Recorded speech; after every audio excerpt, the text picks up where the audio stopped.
Hello everyone, Matthew here. Welcome back to the Movie Mates video on the channel. I'm joined by my wonderful co-host and best friend. Callum. Hello. Now we're going back to our beloved Riverdale today. It's recently aired its latest episode after a little bit of a break, and yeah, your favorite podcasters are back to break it down. So I'll pass over to Cam to explain what's been going on so far in the season, and specifically this episode, which is I think the 11th of the series so far. So getting to the halfway stage. So yeah, what's going on in Riverdale, Cam?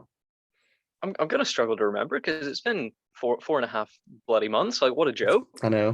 I think we were both Wild. furious whenever we heard that because I think they'd taken one or two breaks in a like 8 episode season, or 10 episodes up to that point. Like, they'd taken at least two breaks up to that point. And normally you have your mid-season break and that's it.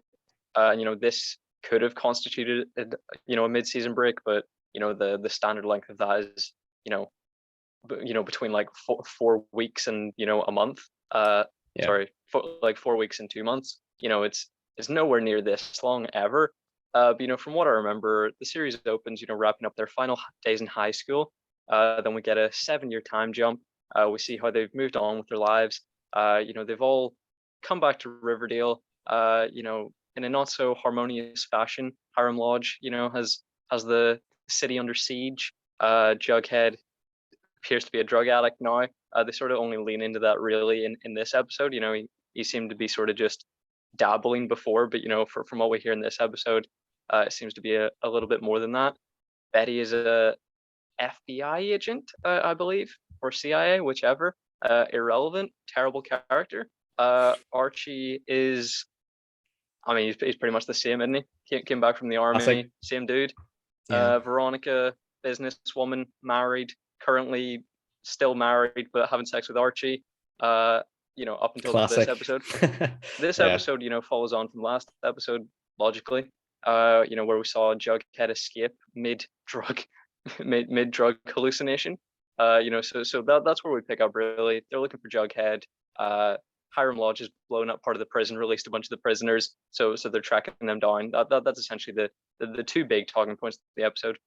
Yeah, absolutely. And if you want to check out our reviews of the previous episodes of season 5, they're all on our Riverdale playlist. And you can obviously I'd recommend check out the one with Cash as well, because it's sort of that's when really the time jump happens, and that's really where the modern storylines are taking place.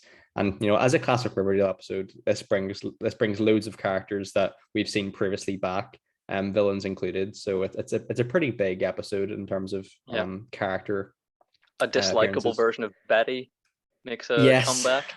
For sure. But just before we kick off today's review, thank you very much for everyone who's supported us recently. If you want to check out our review of the latest Disney Plus show, What If? We just recently reviewed that a couple of days ago, and yeah, stay tuned on the channel as well for Riverdale reviews and all those kind of things as well. And of course, Timecodes, email, iTunes link, all in the description. Full spoilers as always for Riverdale, for our Riverdale recap. So yeah, bro, listen, I'll pass over to you if you want to open the floor with your thoughts on the episode then and what's been happening. Yeah, I got maybe 15-20 minutes into this episode before I started making notes. I think there's going to have to be a point where we just say there's just not going to be enough to say for this episode, where we just can't talk about one, because filler is abundant when it comes to 22, 23 episode CW Definitely. TV shows. Because no good TV show can sustain that many episodes. You can't tell a good story over 22 episodes. Yeah, I'd say at least a third of that is going to be filler or just complete shit.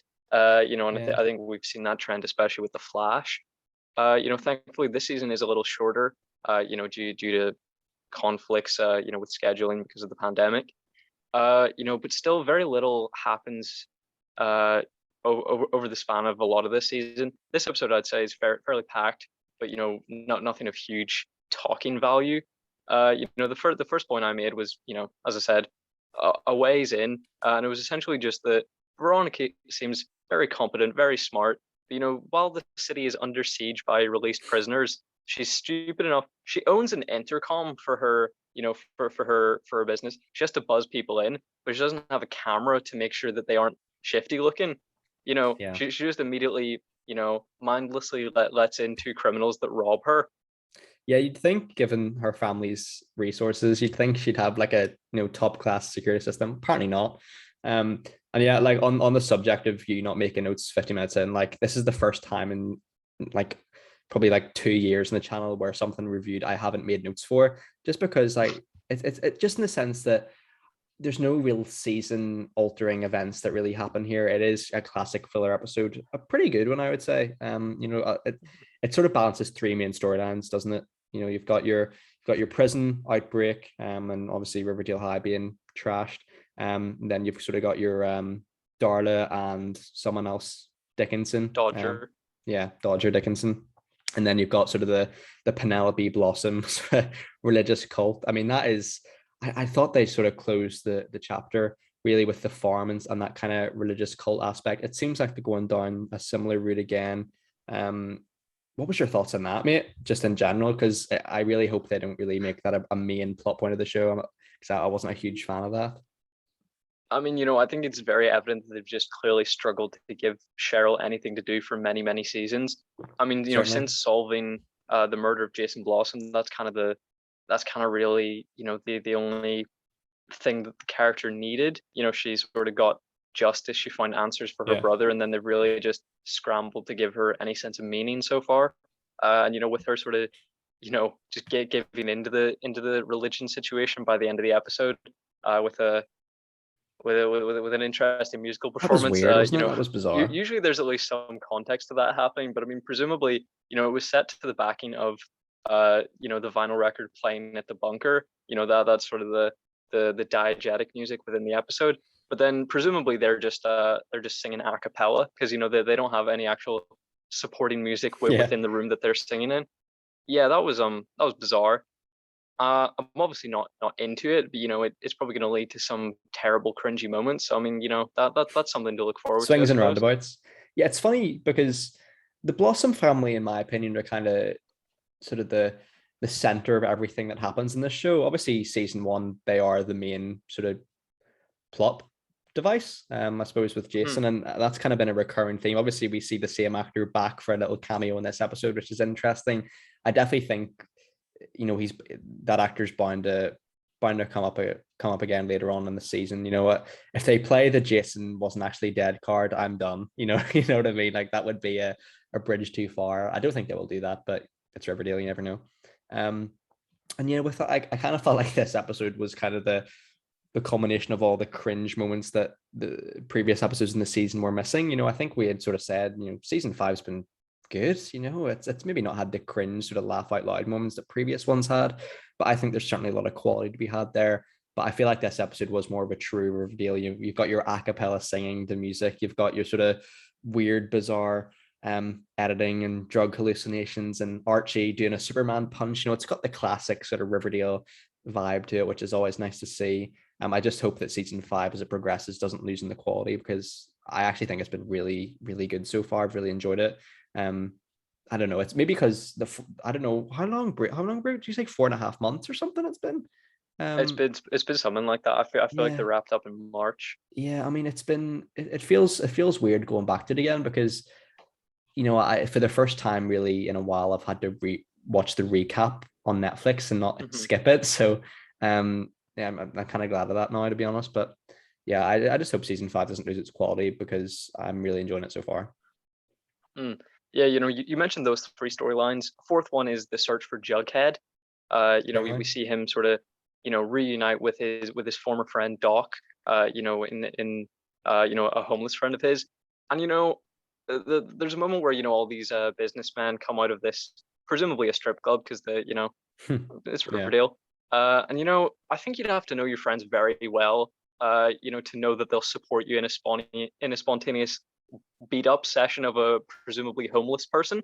Because the one guy just starts kicking the shit out of Jughead, and he's just like, yeah, I know my mates well enough, and they're going to support this. Yeah, it's not the sort of thing you'd expect to see every day that would happen. It seems like quite a once in a once in a blue moon kind of situation. I don't know, maybe it's Riverdale. It has been ravaged by criminals after all. But I mean, yeah, I feel like with this episode mainly, it was kind of like we're saying, it's the filler episode until we get to the nitty gritty of next week's, which Which yeah, like you were saying to me, it was like a Hiram Lodge sort of backstory, origin story.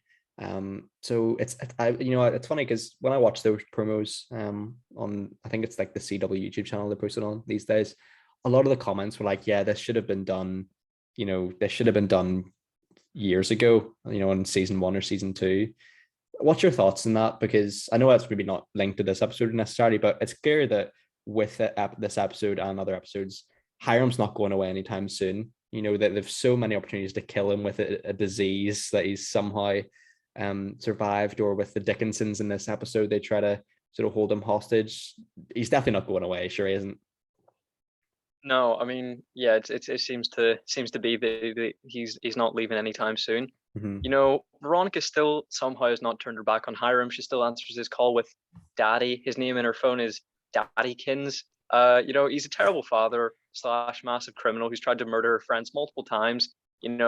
So if she's not going to give up on him, I don't think the show will either. I think they think they have like a much stronger player than they actually do. I think they're thinking, yeah, the viewers are sticking around for Hiram Lodge. So we've got to keep laying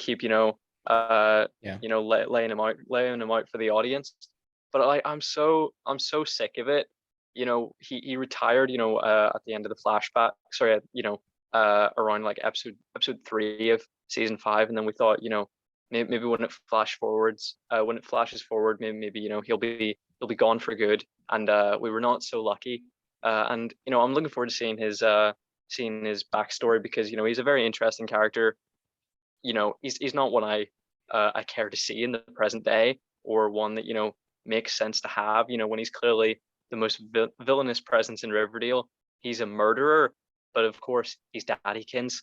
Of course, and I think that's really a credit to Mark Consuelos, because despite the writing and not being up to the standard of his character, he's just so charming and likable, and he's just got a real good nasty streak to him that he like, the performance is really good. I actually think he's probably one of the best on the show at the minute, certainly. Another character I really like in is Tabitha. Now it kind of seems like they're trying to pair her and Betty up now to sort of uncover the trucker mystery of the missing girls and stuff. It's actually quite interesting, because for a while you kind of think the show was built in towards Tabitha and Jughead, but then since Jughead's kind of out of the picture now in New York, it seems like maybe they're not going with that now. I'm not too sure. I think they definitely teased it in the last episode with Tabitha and Jughead, but it seems like that's just not in their plans at the minute. Yeah, I mean Tabitha I think is like one of the few wholly good people. Her and Pop Ted, I'd say, makes a lot of sense that they're related, because they are just wholesome, pure souls. So to have her sort of corrupted by Riverdale is upsetting. And I think she is too good for Jughead. But I mean, if you're gonna pair her with anyone romantically, that's the closest Makes matchup. Sense. Yeah. I would think that she would make him a better person. So I still want to see that. I resented Betty a lot in this episode, because she's taking things out of context and presenting information, unfairly about Jughead. I mean, I 100% agree with everything Jughead said in that voicemail. She goes, he's trying to cast himself as the blameless victim. Well, listen to this. And like, all he does is say like, you really hurt me. You're a bitch. It's like, and then she's like, yeah, look at that evidence. What a bastard. Got you. And I'm like, yeah, I know. So it seems like he is the blameless victim, Betty. I'm not gonna lie. I don't really know what he did to deserve you cheating on him, but whatever. Yeah, it's weird because I don't think him calling you a bitch after you've cheated on him is him being a bad guy. I'm not gonna lie. Yeah, it's so strange, because in this episode as well, they kind of set up this potential conflict between Archie and Veronica, as if Archie has done the right thing by cheating on her, and vice versa with Betty and Jughead. Like they kind of, with that kind of dynamic, I feel like the showrunners want us to forget that they kind of cheated on their best friend, cheated on their best friends. Yeah. And it's a bizarre turn of events. Really it is. I'm not sure whether it was because for fan service or something, or now they're trying to sweep it under the rug because they knew it was a bad idea in the first place. I'm not too sure. I just thought that was quite fun. Yeah, it's probably the second one. I thought it was just quite a bizarre notion myself, especially with the Jughead voicemail, like you mentioned, rightly so, and also the Archie kind of, you know, friend zoning Veronica somewhat because they're not legally divorced, even though he happily slept with her many episodes ago. Many times. Yeah. What's the logic there, really? I'm not too sure. But hey, it's Riverdale. Anything can happen. Yeah, and I mean, it's not exactly an affair if the husband knows it's going on and Yeah. they're in the divorce proceedings. Like, it's not, clearly Archie doesn't have much regard for the law. So I mean, it's Yeah. not, you know, is he? I would have thought he would never be concerned with that kind of thing, provided he's getting to have sex. Yeah. Yeah. That's Because his he's Archie. priority. Yeah. Yeah, but I mean, just a crew of terrible people in the show, isn't there? Yeah. I mean, it's kind of, yeah, it's a bizarre one because there's only like a few selection of characters now that I think are actually just nice. Tabitha and Pop Tater certainly top two for me now. And I'm really struggling for other characters. I mean, since FP's left the show, that's a real bummer. I think they really want us to like Archie. I think they want us to like the main four, obviously, and I think they are, unquestionably likable, but it's just the actions don't line up with how they want us to feel about them, in my opinion. It's just a real bizarre juxtaposition. I know it's Riverdale, it's not supposed to make real life sense, of course, but I'm not too sure. Like if you compare Archie from season 1, season 2, season 3 to Archie now, I get there's a 7-year time jump in there, but it just feels so bizarre. But like we're kind of saying, season 5, at least it's fresh, it's something new. I really actually quite like the time jump, even though it's something a little bit um bizarre and strange and different from classic Riverdale. But I actually think the show is definitely in line for some kind of revival. I think the time jump definitely was that, in terms of getting a new audience, getting new people on board with it who maybe haven't seen the previous seasons but still feeling engaged with it in that sense, because I'm glad to see them bringing back characters from their lives. Obviously, Jughead's ex-girlfriend is one of them in this episode and stuff, and we've seen Archie in the military and stuff. So, yeah, I mean, I'm pretty hopeful for the season so far. But yeah, that's all I have to say. Yeah, I think the time jump is the only thing they could have done. They couldn't. I mean, really, I think they shouldn't have even brought them back to Riverdale. I think if you were going to do anything, you know, as I said, Katie Keene, that show got cancelled, and Jughead was in New York already. So I feel like bringing them all to New York maybe would have fit, and then Yeah, you could, that's a good point. bring some of those characters back through that. Because I mean, Veronica was in New York as well. Makes I think sense. that Yeah, would have makes made sense. a lot more sense than bringing them back to Riverdale, and it would have freshened the show up a bit. I think the time jump was definitely a step in the right direction. I just think the town of Riverdale itself is bringing them down, and I really don't think they. I mean, it's not like you have a sense of patriotism for your town, and they knew that Riverdale was a shithole that should probably no longer exist. So I mean, I don't know why they would even be inspired to come back to fight for Yeah, it. yeah. No, I agree. I agree completely. So I don't have anything else on the episode either. Yeah, mate. I suppose if you're gonna give it a rating out of 10, like we always do, what's it gonna be? Difficult to call because I don't really remember how we were rating it before. How highly at least. We're comparing it to itself, of course. Not to the rest of television or any other media. So I mean, we're just saying amongst the many terrible episodes of Riverdale, how does this rank? I think we can agree that this season is by far the highest in quality. Which I mean, if you actually Yep. watch these episodes, like that's saying something. Uh, 'cause it's still not great. It's very good for Riverdale, but not very good for television. So I think this episode is quite strong. I'd probably give this episode an 8.5. Yeah, I think it's a very strong episode. It's certainly one of the stronger filler episodes we've seen.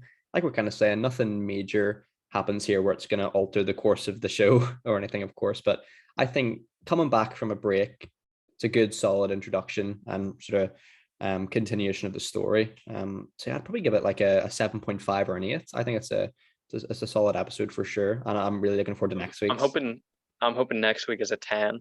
Yeah, I think it has the ability to. I think there could be some really iconic moments in there. But yeah, that concludes another Riverdale recap on the channel. Thank you so much for watching. Really do appreciate that.